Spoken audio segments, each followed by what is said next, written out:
పరలోకపు వాక్యమును తండ్రి ఈ మందిరపు అయ్యా పునాదుల మీద నిలిపి ఈ పునాదులను నీ వాక్యము చేత స్థిరపరచి, అలాగే పరలోకపు తండ్రి ఈ మందిరం అందున్నటువంటి ప్రతి ఒక్కరిని కూడా అనేక ప్రాంతాల నుంచి చేర్చబడుచు ఉన్నటువంటి ప్రతి ఒక్క సహోదరి హృదయంలో నీ వాక్యమును తండ్రి నిలిపి, నువ్వు హెబ్రీ గ్రంథంలో చెప్పినట్లుగా నా ధర్మ విధులను వారి హృదయంలో ఉంచుదును అని చెప్పినటువంటి నీ సత్య ప్రమాణమును నెరవేర్చమని, ఈ వాక్యము ద్వారా హృదయములను జీవితములను శుద్ధి చేసుకొని నీ సన్నిధిలో నిందారహితముగా ఉండుటకు కృప చూపమని మా విమోచకుడైనటువంటి యేసు నామమున ప్రార్థించి వేడుకొనుచు ఉన్నాను తండ్రి.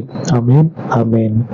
పరిశుద్ధిని పవిత్రమైనటువంటి వాక్యము మనలను పరిశుద్ధపరచును కాక. ఆమేన్, ఆమేన్.